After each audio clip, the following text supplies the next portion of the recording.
नमस्कार दोस्तों, एक बार मैं फिर से आशीष कुमार आप सभी का सुपर वाईफाई क्लास में स्वागत करता हूं। आप सभी कैसे हैं? अच्छे ही होंगे ना? अच्छे ही रहिए। और धूप बहुत ज़्यादा हो रहा है तो बच उच के रहिए थोड़ा सा, नहीं तो बीमार वगैरह हो जाएंगे आप लोग। ठीक है, चलिए। और पढ़ाई आपकी अच्छी चल रही होगी आई होप, और अच्छे से पढ़ाई करते भी रहिए। देखिए, वैकेंसी आएगी तब पढ़ेंगे, तब नहीं होने वाला है। ठीक है, वैकेंसी के पहले से आप तैयारी में लगे रहिए। जो भी वैकेंसी आप जो भी टारगेट किए हुए हैं, हालांकि जो आपको पढ़ाया जाता है ये यहाँ पे लिखा भी है यूपी पुलिस, लेकिन आपके लिए हम बता दें कि ये सारे एग्जाम्स के लिए आपका जो भी एग्जाम होगा ये सब के लिए रहता है। ठीक है, चलिए, चाहे वो आपका SSC का हो, बैंक का, जहाँ पर भी GS आता है वो सबके लिए आपके इंपॉर्टेंट रहेगा। ठीक है, चलिए शुरुआत करते हैं क्लासेस की।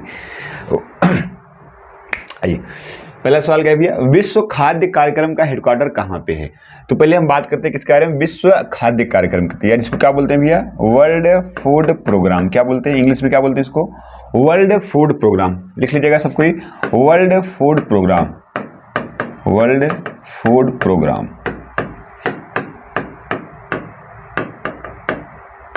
क्या भैया, वर्ल्ड फूड प्रोग्राम। अगर हम बात करें वर्ल्ड फूड प्रोग्राम जो है, इसकी स्थापना कब होती है? तो इसकी स्थापना, वर्ल्ड फूड प्रोग्राम की स्थापना कब होती है? 1961 में होती है। वर्ल्ड फूड प्रोग्राम की स्थापना कब होती है? 1961 में इसकी स्थापना होती है। अगर आपसे पूछेगा इसका हेडक्वार्टर कहाँ है, तो इसका हेडक्वार्टर कहाँ पे भी है? इसका हेडक्वार्टर आपका है रोम में। इसका हेडक्वार्टर आपका कहाँ पड़ता है? रोम। इसका हेडक्वार्टर कहाँ पे पड़ता है? रोम में पड़ता है। और रोम आप जानते हैं, रोम किसकी राजधानी है? इटली की राजधानी क्या है? रोम। इटली की राजधानी क्या है? रोम।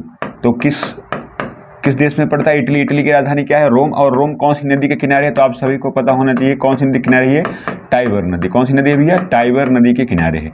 कौन सी नदी के किनारे है आपका? ये टाइबर नदी के किनारे है। अगर हम बात करें वर्ल्ड फूड प्रोग्राम की बात करते हैं तो याद रखिएगा, इसको 2019 में क्या दिया गया था? शांति का नोबेल प्राइज दिया गया था। 2019 में से क्या दिया गया था? शांति का नोबेल प्राइज दिया गया था। याद रखना है, इसको शांति का नोबेल प्राइज कब मिला हुआ है? सन 2019 में इसको शांति का नोबेल प्राइज भी मिल चुका हुआ है। ठीक है, चलिए आगे देखते हैं। जो आपका वर्ल्ड फूड प्रोग्राम है, इसका कार्य क्या है? देखिए, पूरे विश्व भर में खाद्य सुरक्षा को बढ़ाने के लिए सबसे बड़ी संस्था कौन सी है? World food Programme. तो विश्व भर में, लिख लीजिएगा, विश्व भर में खाद्य सुरक्षा की जो सबसे बड़ी संस्था है, सबसे बड़ी संस्था, खाद्य सुरक्षा की सबसे बड़ी जो संस्था है, खाद्य सुरक्षा की सबसे बड़ी संस्था है, उसका नाम क्या है भैया? तो जो सबसे बड़ी संस्था है उस संस्था का नाम क्या है? तो याद रखिएगा, उसका नाम क्या है आपका? World food Programme. और याद रखिएगा, ये UN का ही एक अंग है। किसका अंग है? UN का जो खाद्य विभाग है, UN के खाद्य विभाग का एक अंग है। खाद्य विभाग का, UN के खाद्य विभाग का ही एक अंग है। याद रखिएगा, UN के खाद्य विभाग का ही एक अंग है। कौन?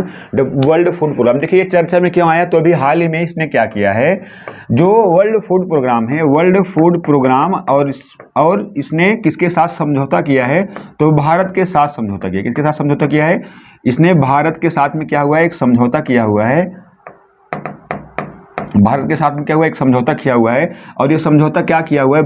देखिए, वर्ल्ड फूड प्रोग्राम ने समझौता किया है। किसके साथ समझौता किया है? भारत के साथ। और समझौता क्या है भैया इसका? तो इसका समझौता क्या है कि इसने करार किया कि भारत क्या करेगा, 1000, माफ कीजिएगा, 10,000 मीट्रिक टन। कितना? 10,000 मीट्रिक टन जो है, 10,000 metric tonne, 10,000 metric tonne, 10,000 metric tonne जो गेहूं है वह किसको पहुंचाएगा? भारत किसको पहुंचाएगा? 10,000 मीट्रिक टन गेहूं भारत किसे पहुंचाएगा? अफगानिस्तान को पहुंचाएगा। ये समझौता भारत ने किसके साथ किया हुआ है? वर्ल्ड फूड प्रोग्राम और भारत के बीच में जो समझौता हुआ है, उस समझौते में क्या बोला गया? 1000 मीट्रिक टन गेहूं भारत किसे पहुंचाएगा? अफगानिस्तान को पहुंचाएगा। किसे पहुंचाएगा? ये अफगानिस्तान को पहुंचाएगा। ठीक है, किसको पहुंचाएगा? भारत अफगानिस्तान को पहुंचाएगा। याद रखिएगा, किसको पहुंचाएगा? भारत अफगानिस्तान को पहुंचाएगा। 1000 मीट्रिक टन गेहूं किससे समझौता हुआ है? वर्ल्ड फूड प्रोग्राम से समझौता किया है। ठीक है, अब देखिए, अगर हम बात करें जिनेवा, तो जिनेवा कहां पड़ता है? आपको पता है, स्विट्जरलैंड में पड़ता है। ये कहां पड़ता है? स्विट्जरलैंड में पड़ता है। और आपको याद होना चाहिए, जिनेवा में क्या भी है? WHO, WTO, ILO और रेड क्रॉस, इन सब का हेडक्वार्टर आपका कहां पड़ता है? तो आपका सबका हेडक्वार्टर कहां पे भी है? जिनेवा में। कहां पे पड़ता है आपका? जिनेवा में पड़ता है। नैरोबी की बात करें तो याद रखिएगा, UNEP का हेडक्वार्टर कहां पे है? नैरोबी में है। और इसकी स्थापना कब हुई थी? 5 जून 1900। इसकी स्थापना कब हुई भैया? 5 जून 1972 को इसकी स्थापना हुई। 5 जून 1972 को क्या हुई है इसकी स्थापना। किसकी स्थापना? यूएनईपी की। हेडक्वार्टर कहाँ पे है? नैरोबी। नैरोबी किस देश में पड़ता है? तो ये केन्या में है। कहाँ पे है? केन्या। और केन्या की अगर मुद्रा की बात करते हैं, केन्या की मुद्रा का नाम क्या है भैया? शिलिंग। यहाँ की मुद्रा का नाम क्या है? शिलिंग। याद रखिएगा, केन्या की मुद्रा का नाम क्या है? शिलिंग है, याद रखिएगा। और यूएनईपी के द्वारा एक बड़ा फेमस पुरस्कार दिया जाता है। ये कौन सा पुरस्कार है? तो ये पुरस्कार का नाम क्या है? चैंपियन ऑफ द अर्थ पुरस्कार। कौन सा पुरस्कार है? चैंपियन ऑफ द अर्थ पुरस्कार। चैंपियन ऑफ द अर्थ पुरस्कार। चैंपियन ऑफ द अर्थ पुरस्कार कौन सी संस्था देती है? जो पर्यावरण का सबसे बड़ा पुरस्कार होता है, ये कौन सी संस्था देती है इसको? यूएनईपी देती है। फिर इसकी बात करें तो यूनिसेफ। यूनिसेफ का हेडक्वार्टर कहाँ पे? तो यूनिसेफ का हेडक्वार्टर कहाँ पे भैया? तो पेरिस में है। और याद रखिएगा, इसके अभी ब्रांड एम्बेसडर कौन बनाएंगे भारत के? तो याद रखिएगा, आयुष्मान खुराना। कौन जुड़े इसमें? आयुष्मान खुराना। आयुष्मान खुराना इसमें जुड़े हुए हैं। याद रखिए, कौन जुड़ा हुआ है इसमें? आयुष्मान खुराना इसमें जुड़े हुए हैं, जो क्या है? यूनिसेफ के क्या है? ब्रांड एम्बेसडर हैं। ठीक है, चलिए, तो इसका विश्व खाद्य कार्यक्रम का हेडक्वार्टर कहाँ पे है? तो आपका कहाँ पे भी है? रोम में है। तो याद रखिएगा, भारत ने किसके साथ समझौता किया हुआ है? 1000 मीट्रिक टन गेहूं पहुंचाने का। तो माफ करिए, 10,000 मीट्रिक टन गेहूं पहुंचाने का। तो अफगानिस्तान को पहुंचाना किसके साथ समझौता हुआ है? वर्ल्ड फूड प्रोग्राम के साथ में समझौता हुआ है। ठीक है, चलिए स्क्रीनशॉट कर लीजिए। आइए जानकारी लेते हैं किसके बारे में? अफगानिस्तान के बारे में, जो इंपॉर्टेंट सवाल आपके बन सकते हैं एग्जाम के दृष्टिकोण से। चलिए एक पेज ले लेते हैं ना।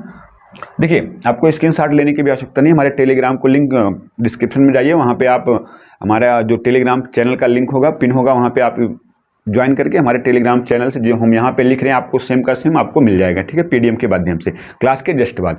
चलिए देखते हैं। देखो भैया, अफगानिस्तान के बारे में अगर हम बात करते हैं, अफगानिस्तान,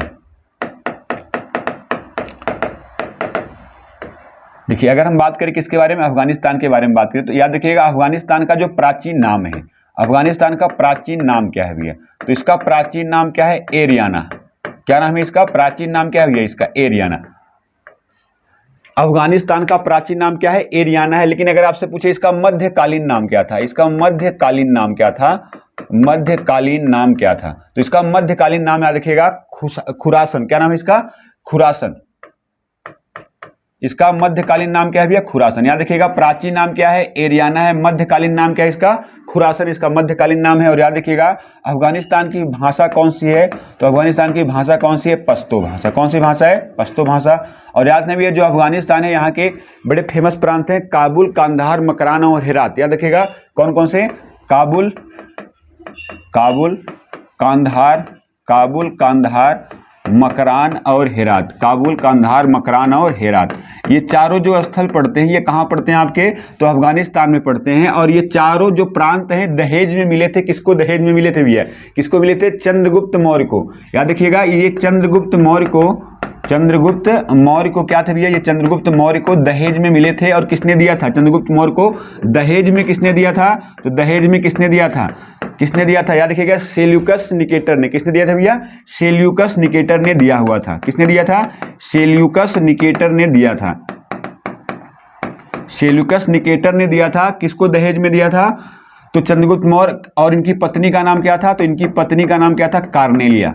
कार्नेलिया से विवाह के स्वरूप में इनको 4 प्रांत मिले थे दहेज के रूप में। क्या नाम है? काबुल, कांधार, मकराना और हेरात, जो साहब की कहाँ पे पड़ते हैं? आपके अफगानिस्तान में पड़ते हैं भैया।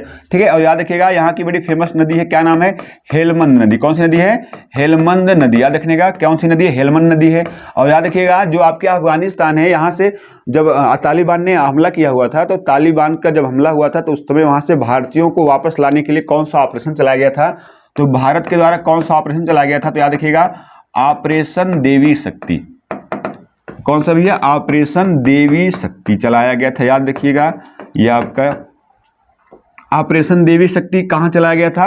अफगानिस्तान में चलाया गया था। भारतीयों को वहां से वापस लाने के लिए कौन सा ऑपरेशन है?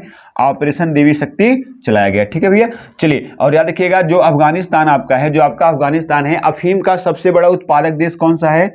अफीम का सबसे बड़ा उत्पादक देश। अफीम का सबसे बड़ा उत्पादक देश। अफीम का सबसे बड़ा जो उत्पादक देश है वो आपका कौन सा है? तो कौन सा भैया आपका कौन सा है? अफगानिस्तान। इसके अलावा याद रखिएगा, जो एक बड़े फेमस क्रिकेटर हैं, क्या नाम है?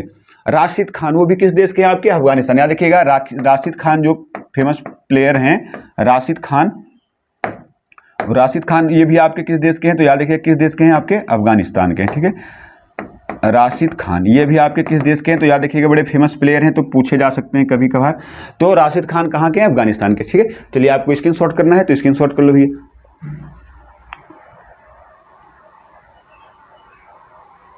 चलिए नेक्स्ट चलते हैं।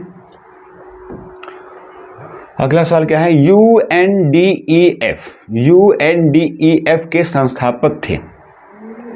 यूएनडीईएफ कौन है भैया, यूएनडीईएफ, ठीक है। चलिए देखते हैं यूएनडीईएफ के संस्थापक कौन थे। Kofi Annan, Henry Dunant, Martin Crowe, Pierre de Coubertin. देखिए पहले हम बात करते हैं किसके बारे में भैया, यूएनडीईएफ ये है क्या, यूएनडीईएफ।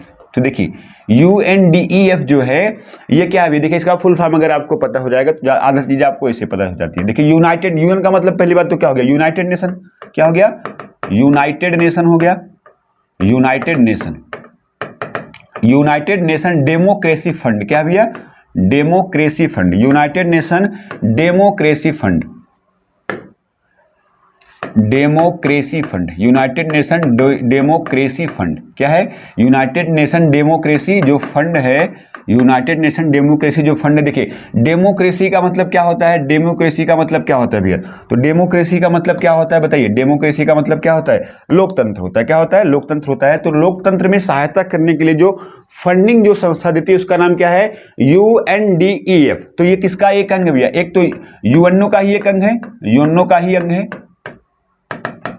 यूएनओ का ही एक अंग है, यूएनओ में ही एक जो ये अंग है यूएनडीईएफ क्या करता है, डेमोक्रेसी को बढ़ावा देने के लिए जो फंडिंग देता है कौन है, यूएनडी। और अगर हम बात करें इसकी जो स्थापना होती है, इसकी जो स्थापना होती है सन 2005 में होती है। इसकी स्थापना कब होती है, सन 2005 में इसकी स्थापना होती है। और याद रखिएगा इसके संस्थापक कौन थे, तो इसके जो उस समय क्या थे, यूएनओ के जो अध्यक्ष थे वही इसके वर्तमान में क्या, वही इसके क्या है, संस्थापक है। कौन थे भैया, कोफी ए अन्नास। क्या नाम है, कॉफी ए अन्नास। क्या नाम था, कॉफी ए अन्नास, कॉफी ए अन्नास। याद रखिए कॉफी ए अन्नास। तो इसके वर्तमान संस्थापक कौन है, कौन संस्थापक इसके हैं, कॉफी ए अन्नास। अब देखिए ये तो हो गया, ये स्थापना वगैरह हो गया। अब ये करंट में चर्चा में क्यों आया है, तो देखिए इसमें क्या कहता है, इसमें डेमोक्रेसी को बढ़ावा देने के लिए कई देशों के द्वारा इसमें दान दिया जाता है। तो इस दान के मामले में भारत कौन से स्थान पे आया हुआ, ठीक है। तो इसमें फंडिंग करने के मामले में, यानी दान देने के मामले में, दान देने के मामले में, दान देने के विषय में, दान देने के विषय में इसमें कितने देशों को शामिल किया गया है, 45 देशों को। कितने देशों को, दान देने के मामले में कितने देशों को शामिल किया गया है, 45 देशों को शामिल किया गया है। इस दान देने के मामले में इसमें आपसे पूछा जाए पहले स्थान पे कौन सा देश है, तो यूएसए। दान देने के मामले में पहले स्थान पे कौन सा, यूएसए है। दूसरे स्थान पे कौन है भैया, स्वीडन। कौन है, स्वीडन है। तीसरे स्थान पे आपका कौन सा देश है, तो तीसरे स्थान पे है जर्मनी। कौन है, जर्मनी है। और चौथे स्थान पे अगर हम बात करें तो 45 देशों में चौथे स्थान पे कौन सा देश है आपका, अपना भारत है। तो याद रखिएगा दान देने के मामले में यूएनडीईएफ में दान देने के मामले में भारत कौन से स्थान पे है, दानदाताओं की सूची में कौन से स्थान पे, चौथे स्थान पे है। कुल कितने देशों को शामिल किया गया, इसमें 45 देशों को शामिल किया गया है, जिसमें से 45 में से चौथे स्थान पे कौन सा आपका देश है, भारत है, ठीक है। चलिए तो आपका आंसर क्या हो जाएगा, कॉफी ए अन्नास। ये आपका करंट का सवाल है। हेनरी ड्यूनेंट की बात करें तो याद रखिएगा रेड क्रॉस के संस्थापक, रेड क्रॉस के संस्थापक, रेड क्रॉस के संस्थापक। रेड क्रॉस की स्थापना कब हुई, 1863 में हुई। हेडक्वार्टर कहाँ पड़ता है, तो आप सभी को पता होगा कहाँ पे पड़ता है, जिनेवा में। और याद रखिएगा शांति का फर्स्ट नोबेल प्राइज, यानी 1901 में शुरुआत हुई थी, तो 1901 में शांति का फर्स्ट नोबेल प्राइज, शांति का फर्स्ट नोबेल प्राइज किसे मिला हुआ था, तो किसे मिला था, हेनरी ड्यूनेंट को मिला हुआ था। और रेड क्रॉस दिवस कब होता है भैया, रेड क्रॉस दिवस कब मनाया जाता है, क्या देखिए रेड क्रॉस दिवस कब होता है, 8 मई को होता है। रेड क्रॉस दिवस कब होता है आपका, 8 मई को होता है। याद रखिएगा। मार्टिन क्रो की बात करें तो याद रखिएगा T20 क्रिकेट का जनक, T20 क्रिकेट का जनक, T20 क्रिकेट का जनक, T20 क्रिकेट का जनक किसे कहा जाता है, तो T20 क्रिकेट का जनक किसे कहते हैं, मार्टिन क्रो को कहते हैं। और ये मार्टिन क्रो किस देश के हैं, तो याद रखिएगा ये किस देश के भैया, तो ये आपके हैं न्यूजीलैंड। ये किस देश के हैं, आपके न्यूजीलैंड के। यहाँ देखेंगे ये किस देश के हैं, न्यूजीलैंड के हैं। पियरे डी कुबर्टिन की बात करते ये किस देश के हैं, ये हैं फ्रांस के। और इन्हें क्या कहा जाता है, आधुनिक ओलंपिक खेलों का जन्मदाता। याद रखिएगा आधुनिक ओलंपिक खेलों का जन्मदाता, आधुनिक ओलंपिक का जन्मदाता, आधुनिक ओलंपिक खेलों का जन्मदाता, आधुनिक ओलंपिक खेलों का जन्मदाता, आधुनिक ओलंपिक खेलों का जन्मदाता किसे कहा जाता है भैया? तो याद रखिए किसे कहा जाता है? पियरे डी कुबर्टिन को कहा जाता है। किस देश के हैं? फ्रांस के हैं। तो इसमें आपका आंसर क्या हो जाएगा? कॉफी अन्नास जो है UNDEF के क्या संस्थापक और भारत में दान देने के मामले में कौन से स्थान पे भैया? चौथे स्थान पे। ठीक है, चलिए स्क्रीनशॉट कर लीजिए। चलो भैया, किस रोग में थक्का नहीं जमता है? आप जमता है यानी किस रोग में रक्त का थक्का नहीं जमता? आपके ऑप्शन हैं कुष्ठ रोग, पोलियो, हीमोफीलिया और क्या है भैया? Down syndrome. ठीक है, तो देखिए अगर हम बात करें कि किस विटामिन के कारण रक्त का थक्का नहीं जमता, तो विटामिन के कारण। ध्यान दीजिएगा थोड़ा सा, अगर आपसे कहे कौन सा जो विटामिन है, कौन से विटामिन की कमी से रक्त का थक्का नहीं जमता, रक्त जो है रक्त का थक्का नहीं जमता, रक्त का थक्का नहीं बनता है, तो क्या नाम हो जाएगा? ये विटामिन के हो जाएगा। ये तो आपका आंसर इसका अलग है। विटामिन, कौन से विटामिन से पूछेगा तो विटामिन क्या हो जाएगा भैया? के हो जाएगा। लेकिन किस रोग में रक्त का थक्का नहीं जमता? तो याद रखिएगा, देखिए एक ये पहली बात तो कैसा रोग है भैया? अनुवांशिक रोग है। कैसा रोग है ये? आपका अनुवांशिक रोग है। थोड़ा सा पानी पी लिया जाए।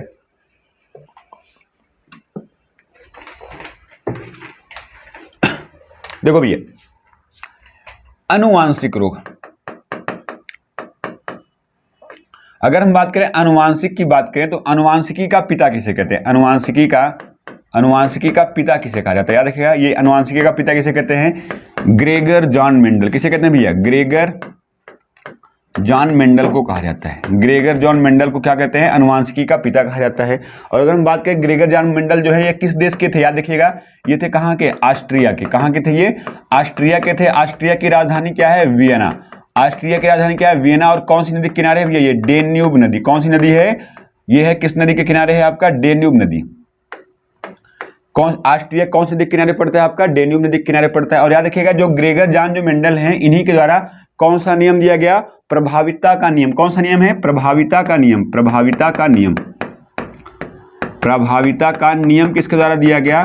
तो प्रभाविता का नियम किसके द्वारा दिया गया? ग्रेगर जॉन मेंडल के द्वारा दिया गया। और इसके कितने पार्टीशन है भैया? 2 पार्टीशन है। कौन से कितने पार्टीशन है? 2 पार्टीशन है। कौन सा? एक तो है आपका पृथक्करण का नियम। कौन सा नियम है? पृथक्करण का नियम। पृथक्करण का नियम कौन सा नियम है? पृथक्करण का नियम है। याद रखिएगा, पृथक्करण का नियम आपसे पूछेगा तो भी ग्रेगर जॉन मेंडल ही देना है। प्रभाविता का नियम देना है तो भी इसको देगा ग्रेगर जॉन मेंडल को। इसके अलावा अगला कौन सा भी है? स्वतंत्र आपव्यूह का नियम। याद रखेंगे, स्वतंत्र आपव्यूह का नियम। स्वतंत्र आपव्यूह का नियम।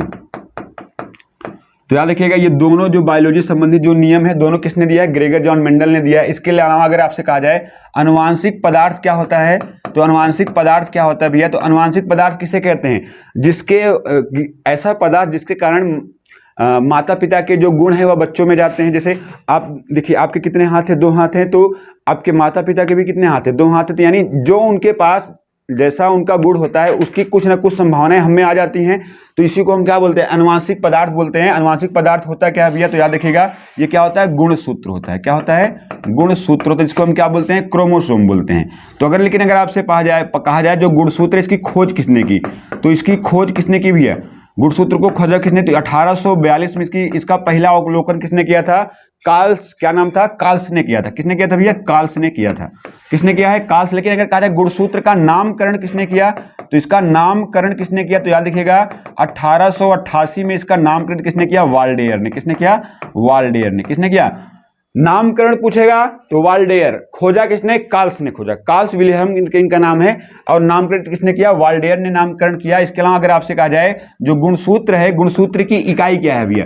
तो गुणसूत्र की इकाई क्या है? तो गुणसूत्र की इकाई क्या होती है? या अनुवांशिकी की इकाई क्या होती है? जीन होती है। क्या होती है? जीन होती है। और जीन का नामकरण किसने किया? तो जीन का जो जीन शब्द है इसका नामकरण किसने किया? तो याद रखिएगा, इनका नाम किसने दिया? जोहानसन ने। किसने दिया भैया? जोहानसन ने दिया। किसने दिया? जोहानसन ने दिया। याद रखिएगा, जीन का नाम किसने दिया? जोहानसन ने दिया। और गुणसूत्र का नामकरण किसने किया, या क्रोमोसोम का नामकरण किसने किया, वाल्डेयर ने खोजा। किसने, कार्ल्सबर्ग ने। किसने खोजा, कार्ल्सबर्ग ने खोजा 1842 में। नामकरण हुआ 1888 में, किसके द्वारा, वाल्डेयर के द्वारा। अब देखिए अनुवांशिकी संबंधित दो फेमस रोग हैं, याद रखिएगा। अनुवांशिकी संबंधित दो फेमस रोग हैं। कौन कौन से दो फेमस रोग हैं, याद रखिएगा। इसमें तो दोनों आपको याद रखना है। कौन कौन से दो फेमस रोग, एक है भैया वर्णांधता, वर्णांधता है, और एक आपका कौन सा है, हीमोफीलिया है। कौन सा भैया, हीमोफीलिया है। एक आपका हीमोफीलिया है, एक कौन सा है आपका, तो याद रखिएगा, एक तो वर्णांधता है, एक तो क्या है, हीमोफीलिया है। वर्णांधता में क्या होता है भैया, व्यक्ति जो होता है वह हरे एवं जो है लाल रंग में विभेद नहीं कर पाता। हरे एवं लाल रंग में जो है वह विभेद नहीं कर पाता। ये कौन सा रोग होता है, वर्णांधता रोग होता है। हीमोफीलिया में याद रखिएगा, रक्त का थक्का नहीं जमता। ये कौन सा रोग होता है, हीमोफीलिया। और हीमोफीलिया दिवस कब होता है भैया, 17 अप्रैल को। हीमोफीलिया दिवस कब होता है, 17 अप्रैल। कब से मनाने की शुरुआत की गई, 1989 से। हीमोफीलिया दिवस मनाने की शुरुआत कब से हुई, 1989 से हुई। कब, 17 अप्रैल को ये मनाया जाता है। और याद रखिएगा जो हीमोफीलिया है ये कैसा रोग है, अनुवांशिक रोग है। कैसा रोग है भैया, अनुवांशिक रोग है। और इसका वाहक कौन होता है, नर होता है कि मादा, तो इसका वाहक कौन होता है, हमेशा कौन होता है भैया, स्त्री होती है, यानी मादा होती है। ठीक है, अब इसमें आपसे पूछा क्या गया है, किस रोग में थक्का नहीं जमता रक्त का, तो क्या हो जाएगा भैया, हीमोफीलिया हो जाएगा। देखिए अगर हम बात करें कुष्ठ रोग मुक्त भारत कब होता है, सन 2005 में होता है। पोलियो मुक्त भारत कब हुआ, सन 2014 में होता है। डाउन सिंड्रोम की बात करें तो इसमें याद रखिएगा, इसमें क्या होता है भैया, 21वें गुणसूत्र, कौन से गुणसूत्र की, 21वें गुणसूत्र की क्या होती है, गुणसूत्र की एक एक्स्ट्रा कॉपी बन जाती है। एक्स्ट्रा कॉपी बन जाती है। और एक एक्स्ट्रा कॉपी बनने को हम क्या बोलते हैं, ट्राइसोमी बोलते हैं। तो इसका मतलब 21वें गुणसूत्र की क्या हो जाती है, ट्राइसोमी हो जाती है। क्या होती है भैया, ट्राइसोमी हो जाती है।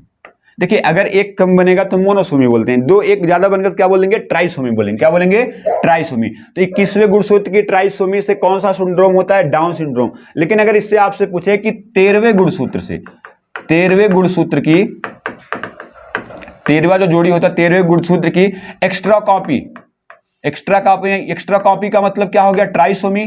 तो ट्राइसोमी से, 13वें गुणसूत्र की ट्राइसोमी से क्या होता है भैया, पटाऊ सिंड्रोम होता है। क्या होता है, पटाऊ सिंड्रोम होता है। याद रखिएगा पटाऊ सिंड्रोम कौन सा गुणसूत्र के नंबर से, 13वें के नंबर से होता है पटाऊ सिंड्रोम। लेकिन अगर आपसे कहे 21वें गुणसूत्र के ट्राइसोमी से क्या होता है, डाउन सिंड्रोम होता है। ठीक है, चलिए स्क्रीनशॉट कर लो भैया।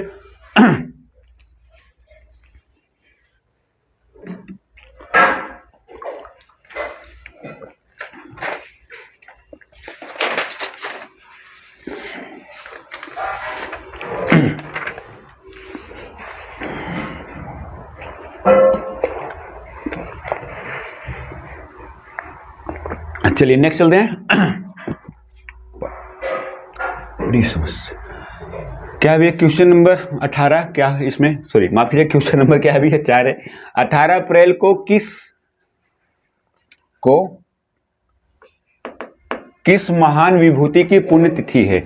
इसमें आपके ऑप्शन हैं आइजैक न्यूटन, अल्बर्ट आइंस्टीन और रामानुजाचार्य कौन है भैया, तात्या टोपे। तो आपका जो आंसर है देखिए, इसमें आपका जो ऑप्शन होगा ये आपका बी और डी दोनों से, यानी ऑप्शन नंबर क्या हो जाएगा, ई हो जाएगा। ऑप्शन नंबर क्या होगा आपका, ई। देखिए बात करते हैं अगर हम 18 अप्रैल की, 18 अप्रैल की याद रखिएगा, ध्यान से देखिएगा।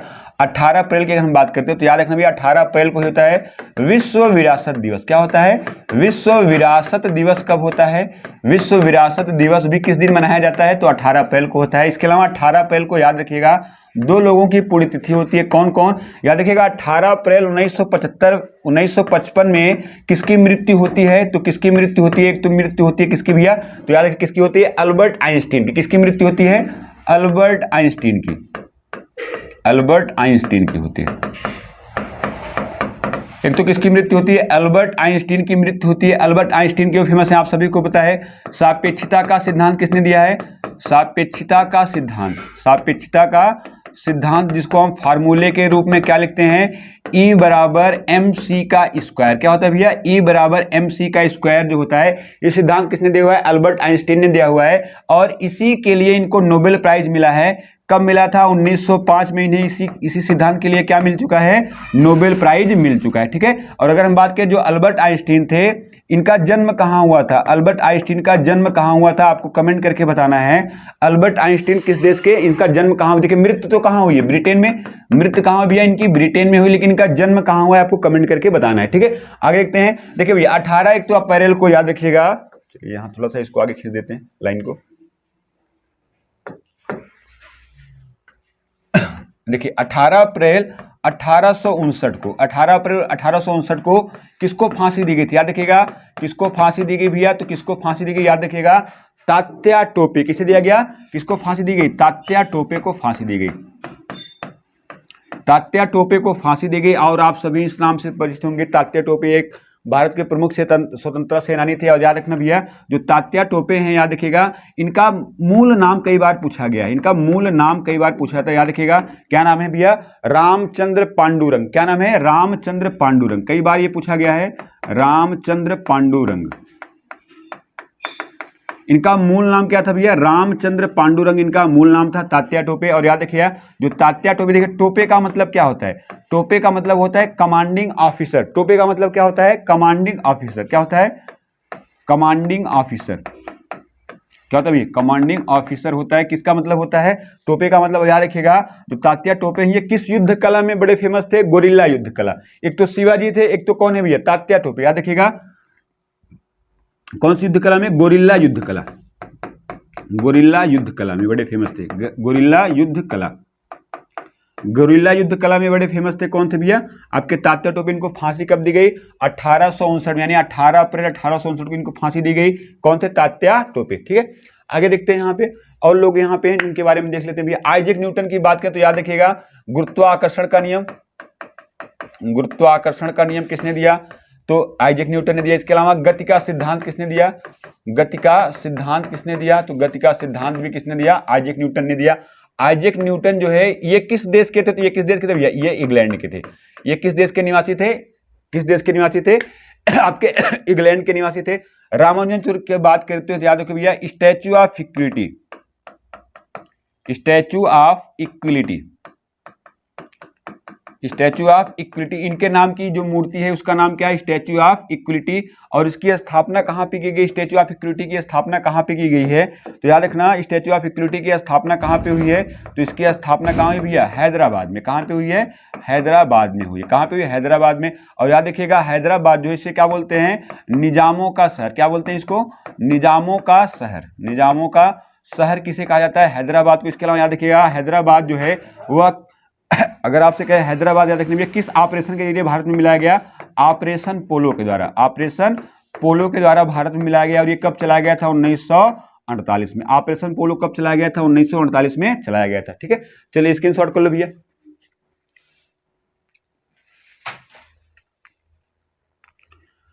चलिए नेक्स्ट चलते हैं। अगला सवाल क्या है भैया? दुनिया का पहला ड्रोन कैरियर पोत। देखिए ड्रोन कैरियर पोत का मतलब क्या होता है कि ये पानी में तो रहेगा, एक बात हो गया, पानी में रहेगा। और ये कैसा है? मानव रहित है। कैसा है? मानव। एक तो पहले देखो भैया, दुनिया का कैसा है? पहला, दुनिया का पहला ड्रोन कैरियर, यानी ड्रोन को ले जाने वाले, पानी के अंदर, पानी के ऊपर जो जहाज तैरती है ना, युद्धपोत, तो उसमें से क्या होगा? ड्रोन अपने आप लॉन्च करने, यानी मानव रहित सुविधा होगी। किसमें? ये आपके ऑप्शन है क्या भैया? INS Vikrant, INS Virat, TCG अनादोलू और क्या भैया? INS कलोरी। तो आपका जो आंसर हो जाएगा वो क्या जाएगा भैया? TCG अनादोलू। देखिए अगर हम बात करते हैं TCG अनादोलू की, अगर बात करते हैं TCG अनादोलू, TCG अनादोलू की अगर बात की जाए तो TCG अनादोलू जो है, इसका निर्माण पहली बात तो किस देश ने किया हुआ है? इसका निर्माण किसने किया है? तुर्की ने किया हुआ है। इसका निर्माण किसने किया है? तुर्की ने किया हुआ है। और याद रखिएगा, ये क्या है भैया? देख रहे हैं, दुनिया का पहला ड्रोन कैरियर। क्या है भैया? दुनिया का पहला, दुनिया का पहला ड्रोन कैरियर, दुनिया का पहला ड्रोन कैरियर। और ये कैसा है भैया? मानव रहित है। कैसा है? मानव रहित है। याद रखिएगा कैसा है? ये मानव रहित है। और याद रखना दुनिया का कैसा है? ये दुनिया का पहला ड्रोन कैरियर है। क्या नाम है? TCG अनादोलू। तो ये पूछे जाने की संभावना बहुत ज्यादा रहेगी। ठीक है, चलिए नोट कर लीजिएगा। अब देखिए INS विक्रांत की बात करें तो भारत का पहला विमान वाहक पोत, फर्स्ट विमान वाहक पोत, विमान वाहक पोत, फर्स्ट विमान वाहक जो पोत है वो भारत का कौन सा है? आईएनएस विक्रांत। आयरन लेडी किसे बोलते हैं भैया? माफ कीजिएगा, ग्रेट ओल्ड लेडी किसे बोलते हैं? Great old lady. Great old lady किसे बोला जाता है? तो ग्रेट ओल्ड लेडी किसे बोला जाता है? आईएनएस विराट को बोला जाता है। आईएनएस कलवरी की बात करते हो तो याद रखिए, देखिए एक भारत में एक अभियान, भारत में एक प्रोजेक्ट चला हुआ है, प्रोजेक्ट 75। कौन सा है? प्रोजेक्ट 75। याद रखिएगा कौन सा प्रोजेक्ट चल रहा है? प्रोजेक्ट 75। ये किसकी सहायता से? एक तो भारत, और भारत की सहायता इसमें कौन कर रहा है? फ्रांस कर रहा है। तो इसके अंतर्गत भारत में कितनी प्रकार की पनडुब्बियां बनाई जा रही है? 6। कितनी पनडुब्बियां बनाई जा रही है? 6। 6 के नाम आपको याद होंगे क्रम से। कौन सी भैया? कलवरी है, कलवरी है, खांडेरी है, कलवरी है, खांडेरी है, करंज है, कलवरी, खांडेरी, करंज है, वेला है, वागीर है, वेला है, वागीर है, और कौन से भैया? वागसीर है। कलवरी, खांडेरी, करंज, वेला, वागीर और वागसीर, ये सारी पनडुब्बियों का नाम आपको क्रम से याद होना चाहिए। कौन से प्रोजेक्ट के तहत बन रही है? Project number 75।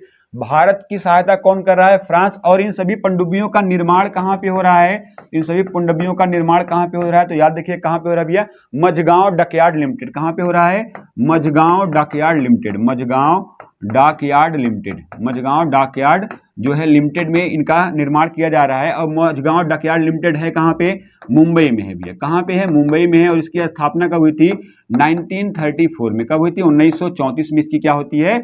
स्थापना होती है। नोट कर लीजिएगा, ठीक है, ये आपको नोट कर लेना है। अब देखते भैया यहाँ पे तुर्की आ गया है, तो तुर्की के बारे में देखते हैं कौन कौन से आपके इंपॉर्टेंट सवाल बन सकते हैं ना। तो पहले स्क्रीनशॉट कर लीजिए इस सबका।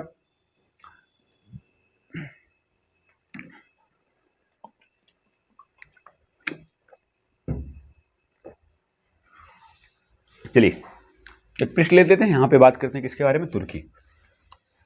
हेड डाल लीजिएगा तुर्की। तो पहला ही सवाल, तुर्की का नया नाम क्या है? तुर्की का न्यू नेम क्या है भैया? इसका न्यू नेम क्या है? तुर्की का नया नाम क्या है? याद रखिएगा तुर्की का जो नया नाम है वह क्या है भैया? तुर्की।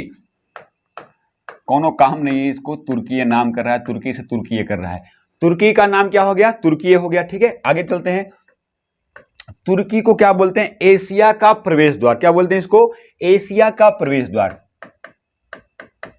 एशिया का प्रवेश द्वार। एशिया का प्रवेश द्वार किसे कहा जाता है? तो एशिया का प्रवेश द्वार किसे कहते हैं? तुर्की को कहते हैं। और एशिया का सबसे पश्चिमी देश, याद रखिएगा, एशिया का सबसे पश्चिमी देश, एशिया का सबसे पश्चिमी देश, एशिया का सबसे पश्चिमी देश कौन सा भैया? एशिया का सबसे पश्चिमी देश कौन सा है? याद रखिए कौन सा देश है? तुर्की है। कौन सा देश है? तुर्की। इसके अलावा अगर हम बात करते हैं तुर्की के बारे में, तो याद रखिए भैया जो तुर्की है यह यूरोप और एशिया दोनों में स्थित है। तुर्की, याद रखिएगा, ये यूरोप में इसका मात्र कितना परसेंट हिस्सा है? 2% हिस्सा है। प्लस इसका जो एशिया में हिस्सा है, एशिया में इसका कितना परसेंट हिस्सा है? 98%। कितना परसेंट हिस्सा है इसका? 98% हिस्सा इसका कहाँ पे है? तो आपका इसका हिस्सा कहाँ पड़ता है? तुर्की में। और याद रखिएगा यूरोप और तुर्की में ही, यूरोप और एशिया में ही तुर्की का एक बड़ा फेमस शहर है। उस शहर का नाम क्या है? याद रखिएगा, इस्तांबुल। कौन सा शहर है? इस्तांबुल शहर। इस्तांबुल शहर, याद रखिएगा, जो इस्तांबुल शहर पड़ता है ये आपका यूरोप में भी है और एशिया में, और किस देश में पड़ता है? तुर्की में। और याद रखना ये किसके, कौन से उद्योग के लिए फेमस है भैया? ये कौन से उद्योग के लिए फेमस है? याद रखिएगा, ऊनी वस्त्र उद्योग। कौन से उद्योग के लिए? ऊनी वस्त्र उद्योग के लिए फेमस है। ऊनी वस्त्र उद्योग के लिए कौन सा शहर है? इस्तांबुल शहर। इसके अलावा याद रखिएगा जो इस्तांबुल है इसी का पुराना नाम क्या था? इसी का पुराना नाम भैया क्या नाम था? कुस्तुनतुनिया। याद रखिएगा इसका पुराना नाम क्या है? तो इसका पुराना नाम क्या है भैया? कुस्तुनतुनिया। याद रखेंगे इसका पुराना नाम क्या है भैया? कुस्तुनतुनिया। इस्तांबुल शहर का पुराना नाम क्या था? कुस्तुनतुनिया। याद रखेंगे, जिसको आप जब विश्व युद्ध आप पढ़ते हैं तो वहां पे कुस्तुनतुनिया का नाम कई बार आता है। तो किसका नाम है वो? इस्तांबुल का ही नाम क्या है? कुस्तुनतुनिया। प्राचीन टाइम में उसका नाम क्या था? कुस्तुनतुनिया था, ठीक है। इसके अलावा बात करते हैं अगर तुर्की के बारे में, याद रखिएगा तुर्की में एक बड़ी फेमस घाटी है, इजमिर की घाटी। कौन सी घाटी है? इजमिर की घाटी। इजमिर घाटी। इजमिर घाटी कहाँ पड़ती है? आपका तुर्की में। और ये इजमिर की घाटी पूरे विश्व भर में अफीम की खेती के लिए बड़ी फेमस है। कौन सी खेती के लिए? अफीम की खेती के लिए। अफीम की खेती के लिए प्रसिद्ध है। अफीम की खेती के लिए प्रसिद्ध है कौन सा? इजमिर घाटी। इसके अलावा याद रखिएगा अनातोलिया का पठार कहाँ पड़ता है? तुर्की में। याद रखेंगे अनातोलिया का पठार। अनातोलिया का पठार कहाँ पे है? तो अनातोलिया का पठार कहाँ पे भी है? तो अनातोलिया का पठार आपका कहाँ पे है? तो अनातोलिया का पठार आपका कहाँ पे है? तुर्की में। कहाँ पे भी है? तुर्की में। ठीक है, चलिए स्क्रीनशॉट कर लीजिएगा।